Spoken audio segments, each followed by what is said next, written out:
오늘 사도행전 10장 말씀 함께 보겠습니다. 사도행전 10장까지 오면서 우리는 예루살렘, 온 유대, 사마리아가 복음화되는 것을 보았습니다. 근데 이 세 지역은요, 강원도만한 굉장히 작은 땅입니다. 인구수는 지금 2023년에 이스라엘 땅에 900만이 살아요. 그 당시는 굉장히 숫자가 적었을 겁니다. 지금 80억의 인구 중에 900만은 0.001%거든요. 이 사람들에게만 복음이 전해진 겁니다. 그러면 나머지 99.999%는 어떻게 되나요? 복음을 듣지 못하니까 구원을 받지 못하는 거예요. 그래서 하나님의 명령은 모든 족속으로 가라는 것이고 온천하 만민에게 다니며 복음을 전하라는 것입니다. 땅끝까지 이르러 내 증인이 되라는 거예요.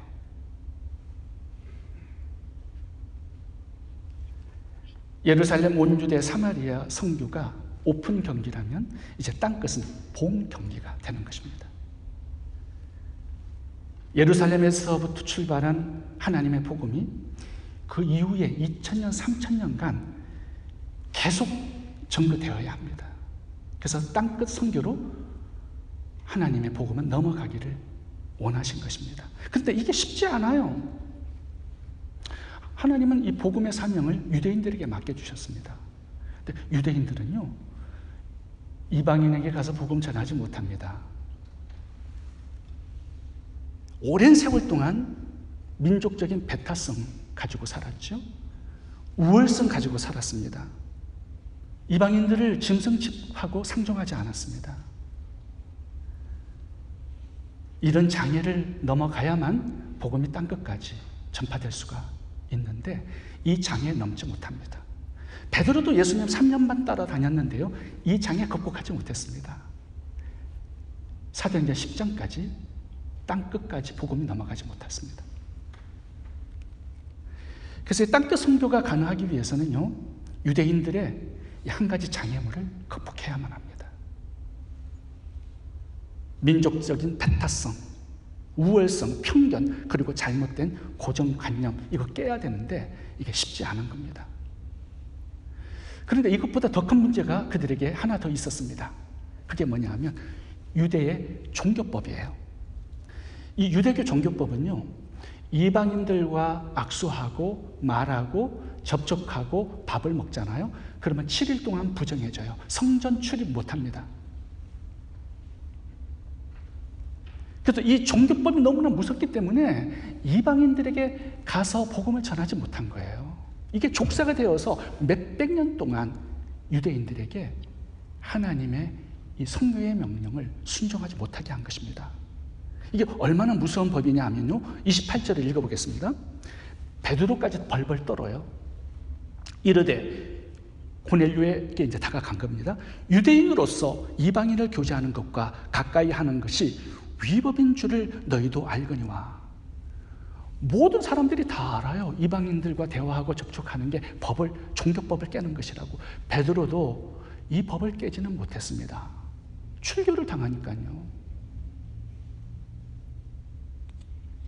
그래서 유대인들은 누구도 이방인들에게 복음을 전하지 못했습니다. 그런데 오늘 본문에서 사도행전 10장에서 이제 이 종교법을 베드로가 깬 거예요. 엄청난 일을 한 겁니다. 복음을 고넬료 이방인에게 전부했어요. 성령이 내려오십니다. 방언이 터져요. 성령 하나님께서 이것이 하나님의 뜻이다라는 거 확정시켜 주신 거죠. 베드로는 오랜 세월 마귀가 묶어둔 이 종교법을 깨고 이제 땅끝까지 복음을 전하는 이 선교의 명령으로 나아갑니다. 그래서 사도행전 10장은요, 땅끝 선교의 분기점이에요. 출발점이에요.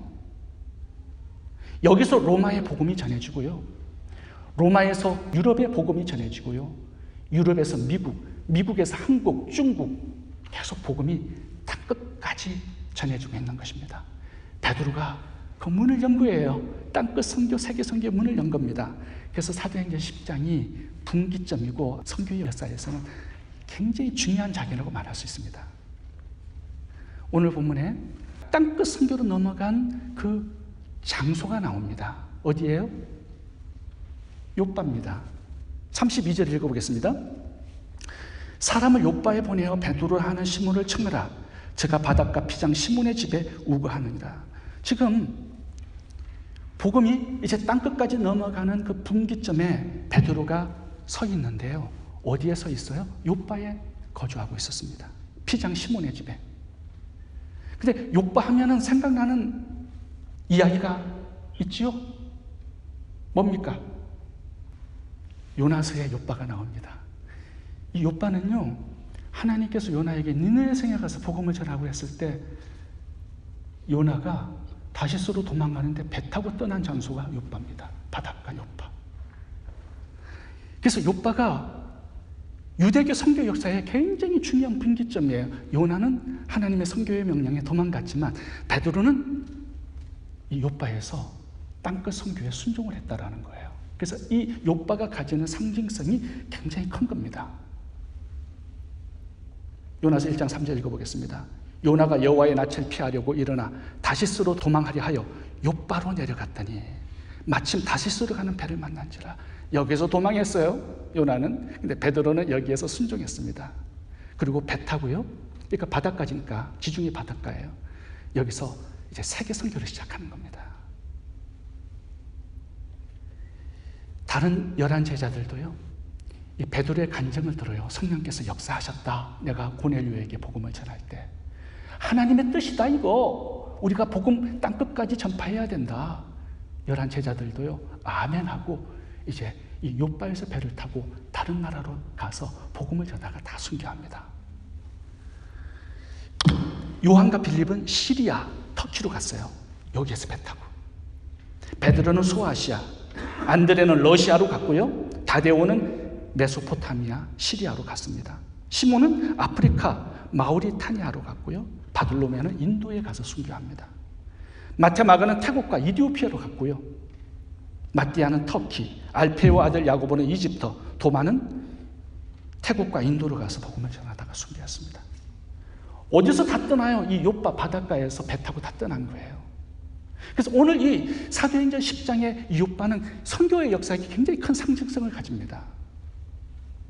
우리들에게도 이 요빠가 있어야 된다라는 거예요.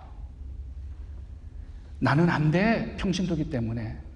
초신자이기 때문에 나는 복음 전할 수 없어, 선교 못해. 이런 편견 깨라는 거죠. 여기가 요빠예요. 저 사람은 복음 받아들일 사람이 아니야. 이런 선입관, 고정관념 깨라는 거죠. 나의 불순종 깨고 요빠에서 이제 땅끝 선교를 시작하라고 말씀하고 있는 것입니다.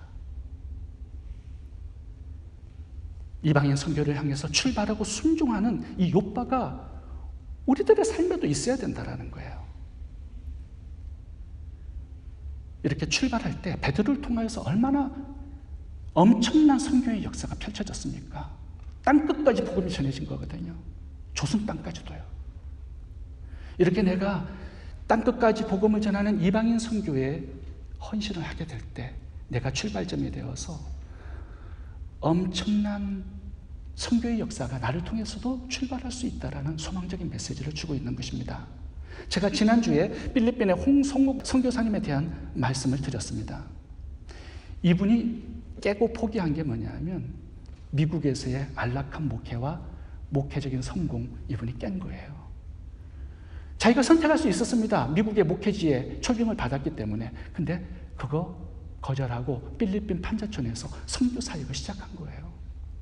근데 그 선교 사역의 출발점이 얼마나 위대한 역사를 만들어낸 거예요. 지금 300명의 목회를 하고 있습니다. 판자촌에서. 병원도 짓고 학교도 지어서 수많은 영혼들을 추수하고 있단 말이에요. 나의 작은 이 선교에 대한 순종과 출발점이 하나님의 세계 역사, 선교 역사에 굉장한 선교의 열매를 맺을 수 있다는 말씀을 하고 있는 것입니다. 제가 지난번에 캄보디아 한국어 학과에 다니는 한 청년을 전도한 성도님 한 분을 소개해 드린 적이 있습니다. 이분은 캄보디아 선교사님께 연락을 해서 한국 학생을 하나 소개해 달라고 요청을 했어요. 캄보디아 선교사님께서 캄보디아 국립대학에 학생 하나를 소개를 해줬는데 그 사람에게 계속 장학금을 보내준 거예요. 그리고 복음을 전했는데 그 학생이 예수님을 영접했어요. 그 다음에 카톡을 깔게 해서 생명의 삶으로 매일마다 큐티를 해요, 한국말로. 그러면서 제자를 삼고 있습니다. 근데 그 한 사람만 영혼 구원의 열매를 맺은 게 아니에요. 그 친구를 통하여서 계속 제자를 만들고 있는 겁니다.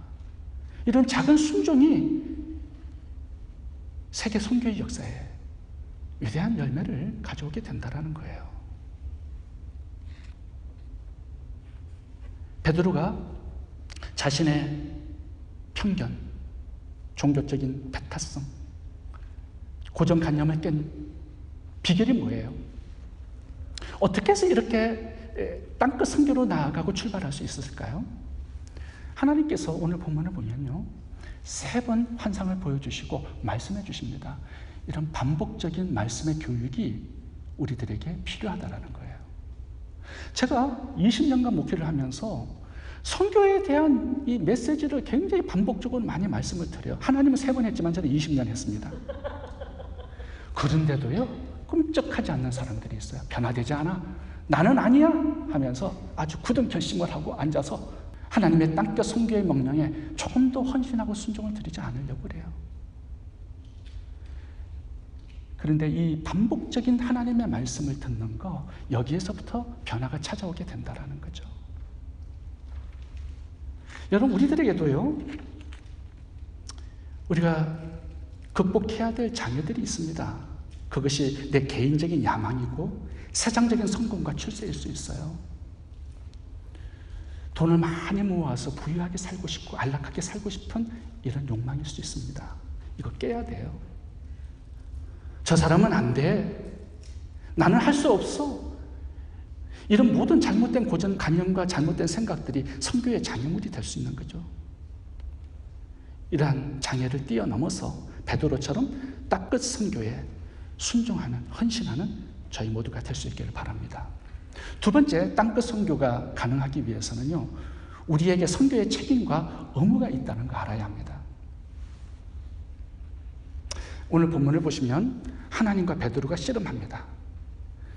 하나님께서는 환상을 보여주시면서 말씀하시죠. 너 고넬료에 가서 복음을 전해. 베드로는 나 못하겠습니다. 이거 부정한 일이에요. 나 종교법 깰 수가 없어요. 버팅깁니다. 계속 싸워요. 씨름해요. 그런데 하나님께서 이렇게 씨름하지 않으시고 3번이나 거절하는 베드로 내팽개치시고 고넬료에게 직접 가서 복음을 전할 수 없었을까요? 저 같으면 그렇게 했을 거예요. 말 안 듣는 사람들 제쳐두고 그냥 천사를 시키든지 꿈이나 환상으로 충분히 할 수 있거든요. 지금 고넬료가 기도하다가 환상을 보잖아요. 음성을 들어야 하나님은 그 정도로 신령하고 거룩한 사람이었기 때문에 충분히 하나님께서는 천사를 통해서 복음 전할 수 있었습니다. 근데 하나님 그렇게 하시지 않아요. 베드로를 계속 설득하면서 가라고 말씀합니다. 왜 그래요? 이 복음의 사명은요, 성도들에게만 맡겨주신 고유 사역이기 때문에 그래요. 그래서 우리가 하지 않으면 대체할 사람이 없습니다. 천사도 안 되고요, 성령님도 안 되고요, 하나님도 그렇게 안 하세요. 천사가 고넬료에게 나타났습니다. 10장 5절 보면은 네가 지금 사람들을 요바에 보내어 베드로 하는 신문을 청하라. 천사가 직접 복음을 전하지 않습니다. 그렇게 못해요. 하나님이 허락하지 않습니다. 성령님께서 베드로에게 나타나셨어요. 하나님도 베드로에게 나타나셔서 말씀합니다. 사도행전 10장 19절 읽어보겠습니다. 베드로가 그 환상에 대하여 생각할 때 성령께서 저더러 말씀하시되 두 사람이 너를 찾으니 일어나 내려가 의심치 말고 함께 가라. 성령님도 베드로에게 빨리 가서 복음을 전하라는 거예요. 고넬료에게 복음을 전하지 않습니다. 성령님도, 천사도, 하나님도 전하지 않아요. 왜요?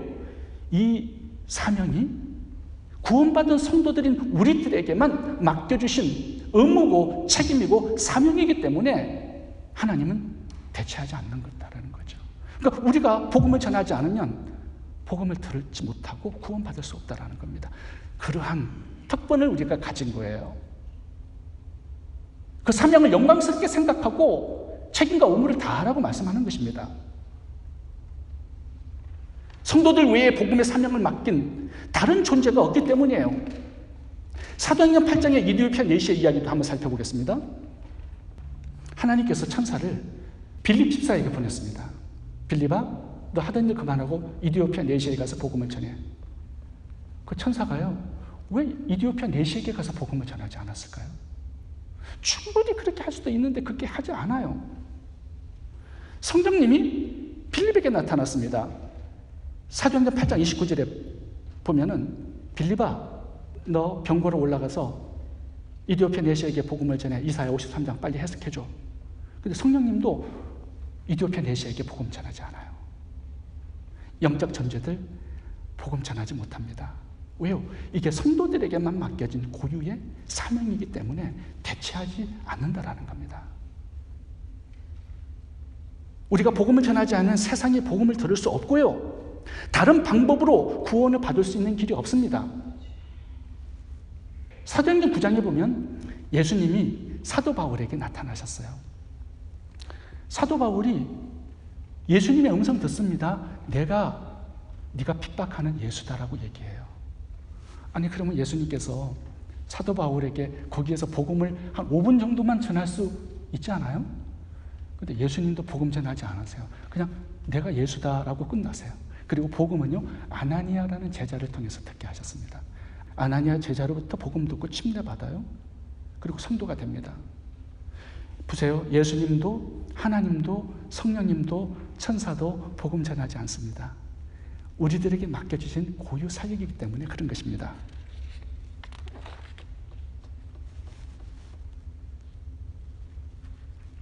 하나님은 우리들에게 자녀를 맡겨주셨습니다.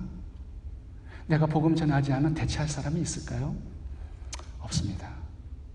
누가 내 자녀를 구원하겠어요? 누가 내 자녀에게 복음 전해줄 수 있겠어요?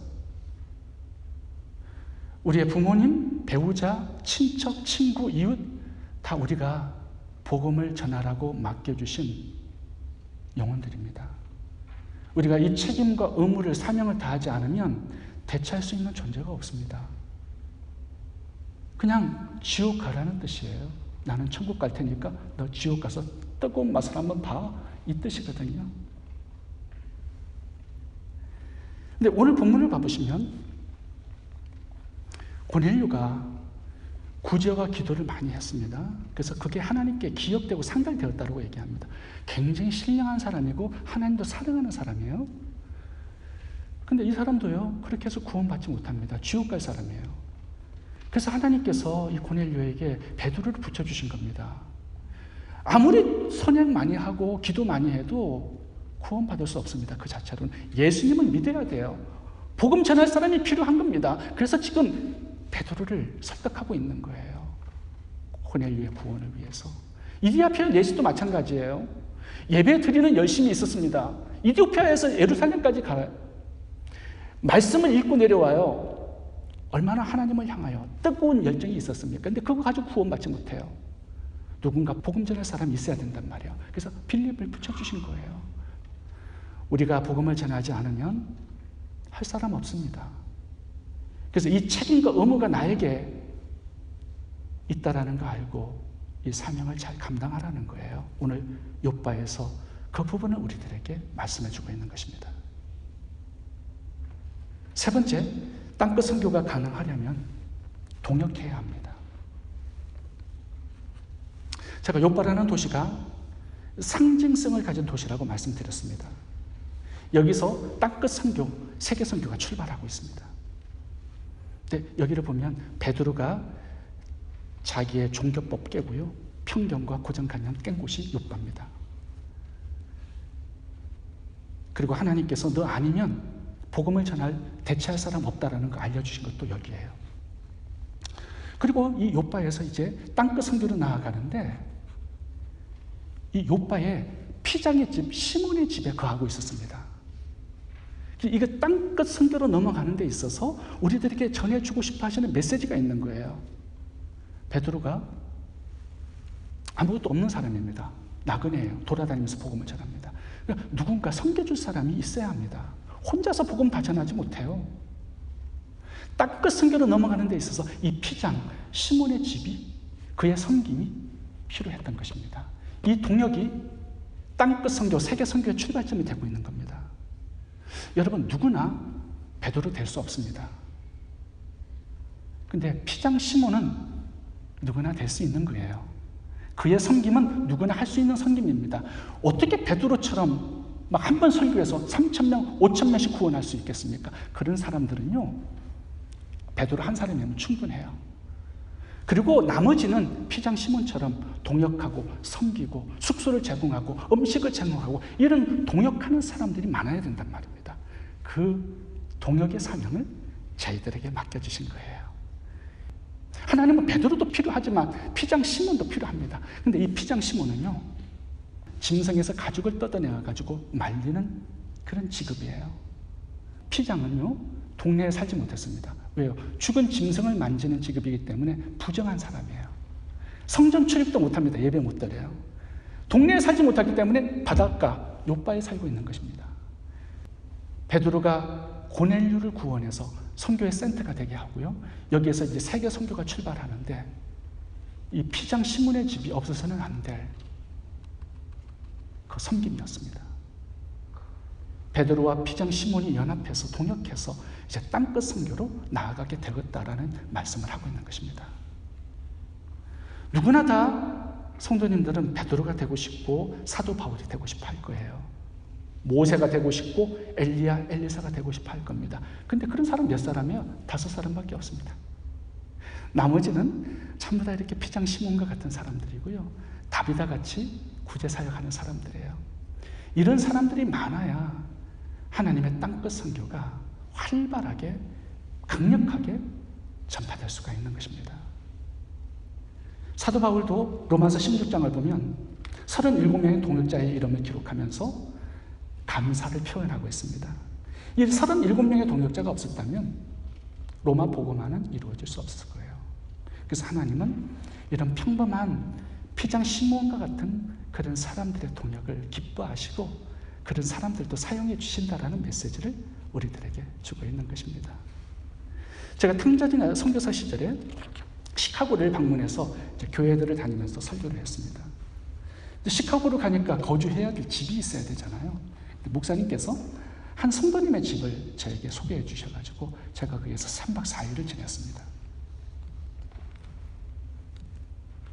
근데 집이 좋지 않은 집이에요. 집이 작아요. 방 2개 있는데 부부가 하나 쓰고 2층에 이제 방을 하나 숙소를 만들어 놨는데 그 숙소가 선교사님들을 위한 숙소로 만들어 놓고요. 선교사님들이 오실 때마다 그 방을 내어드리는 겁니다. 그래서 유명하신 분 같아요. 모든 선교사님들 오실 때는 그 집을 소개를 하는 것 같습니다. 제가 이제 3박 4일을 지내고 나가면서 그분이 방명록에다가 메시지를 적어달래요. 그래서 제가 이름 이렇게 다 적어놨어요. 주소. 근데 앞장을 보니까 이렇게 두꺼운데요. 선교사님들 이름이 빼곡하게 적혀 있었습니다. 몇백 명. 그 집이요, 선교사 숙소였어요. 선교사 숙소. 그분은 우리들처럼 복음을 전하는 사람은 아닙니다만 평범한 성도님 부부예요. 근데 세계 선교에 동역하고 있는 거죠. 그렇게 해서 선교사님들을 섬겨드리고요. 하나님의 땅끝 선교의 한 파트를 감당하고 있는 겁니다. 우리들에게 피장 시몬 같은 이런 작은 섬김을 하나님께서 요구하시는 거예요. 제가 한 교회에서 설교를 끝나고 나오는데 꼬마 2명이 따라왔어요. 그래서 선교사님 선교 헌금을 드리고 싶대요. 꼬마 2명이 따라와가지고.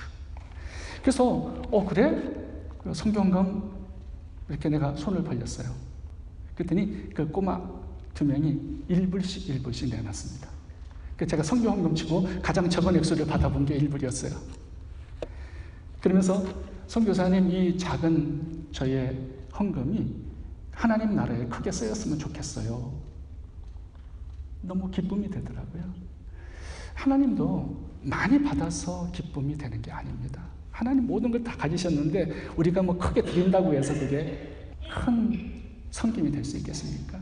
우리의 마음이 그러면 된다라는 거죠. 비장 시몬의 숙소도 아무것도 아닌 것처럼 보일 수 있습니다만 하나님께서는 얼마나 이것을 기뻐하셨는지 기록하지 않아도 될 그의 이름을 사도행전 10장에 기록해서 기념을 삼아 주셨어요. 우리의 작은 섬김들이 하나님께 기쁨이 되고 하나님의 땅끝 선교의 한 파트를 감당한다라는 사실 기억할 수 있기를 바랍니다. 비장 시몬처럼 작게 헌신해서 땅끝 선교의 하나님의 동역자로 출발하는 이 은혜와 축복이 저희 모두에게 있기를 바랍니다. 기도하겠습니다.